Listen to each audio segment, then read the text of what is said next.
My name is Lizette, and this morning I wanted to take a couple of minutes to just talk about something that's becoming more and more a burden on my heart. I have been an occupational therapist for 27 years, almost 28 years, and I had somebody reach out to me on this site, on this group the other day, asking some questions about driving and dementia. So this morning, I thought I would take a couple of minutes and just talk about it. This is a very, very sensitive subject to so many people, and I understand that. Driving is something that we don't want to lose our abilities in. It represents our freedom. It represents our ability to go out and visit with our friends. It lets us go grocery shopping, go to the doctor, all those kinds of things. But driving is not a right. It is a privilege. We have the privilege to drive. We do not have the right to drive. And just because we've been driving since the age of 10 or 12 or 14 on a farm or wherever, that does not mean that we are safe to drive anymore. So most people will voluntarily give up their driver's license. Most people will, when they start to have trouble, recognize it for themselves. But then there are people who are not going to stop driving unless we stop them from driving. So a couple of things that I want people to know and understand is that most physicians in most states do require that the physician actually report that the person's not safe to drive anymore. Most physicians are not going to do that.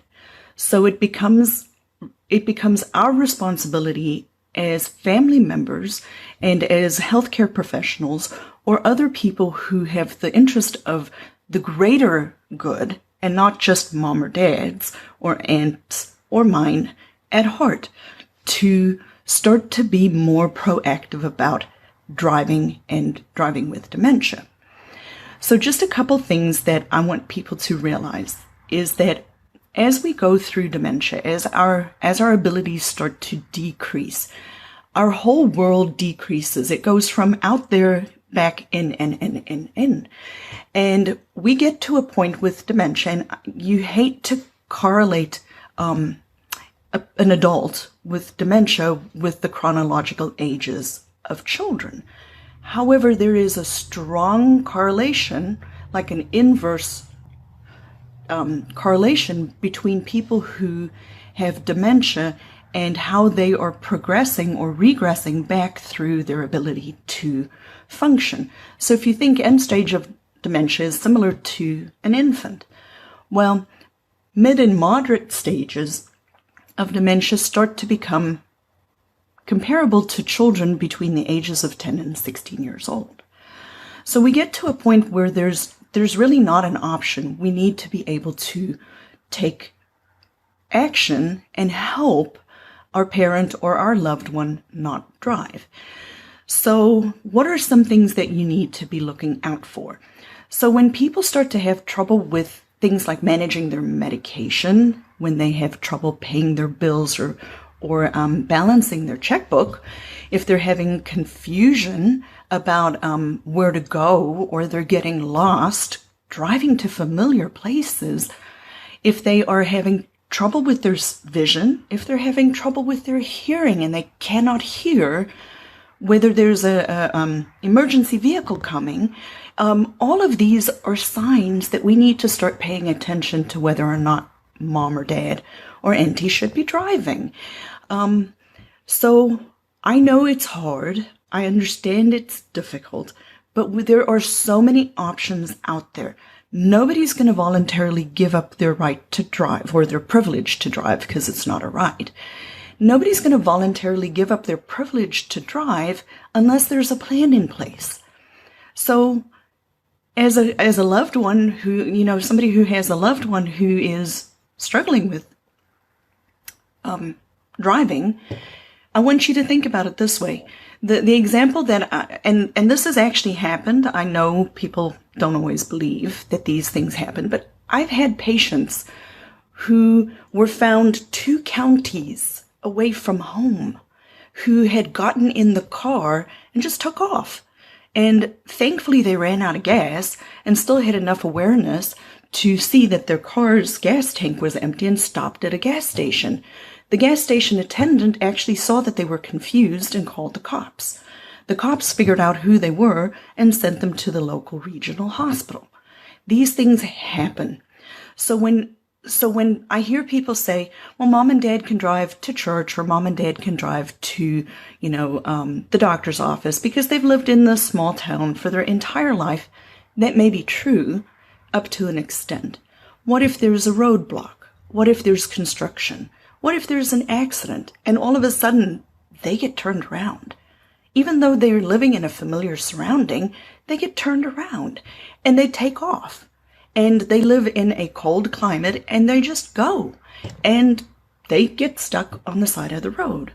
These are actual examples of things that actually happen to people. But going back to my previous statement, hi Eunice, hoe gaan het daar? Ek is bly om te sien iemand kyk. So anyway, to go back to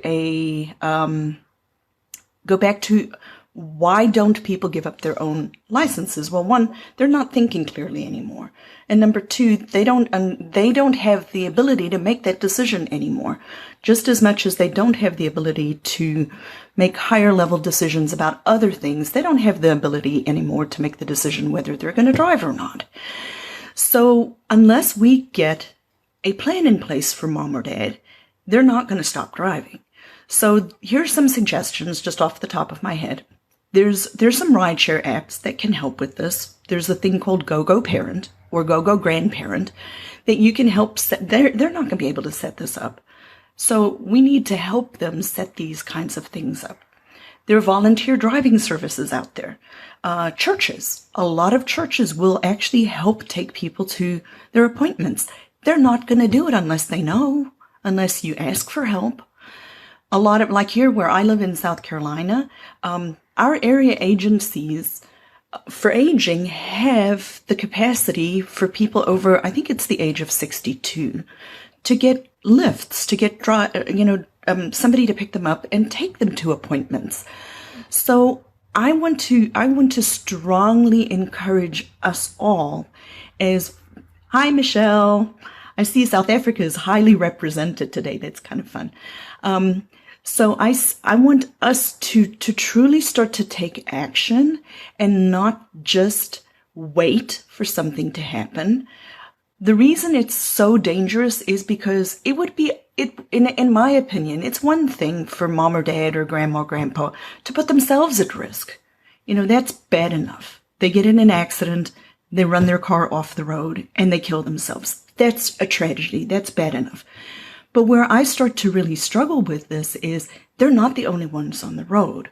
They have other people on the road, and they have lost, the person driving with dementia has lost the ability to anticipate the secondary consequences of what they're doing, and they drive in front of somebody else. And they don't know that they've done this, and they don't see how dangerous they are. They cannot make this decision. It's up to us. It's up to us to start to jump in and help our loved one and come up with a plan, because it's not the doctors, it's not the person with dementia who's going to do this.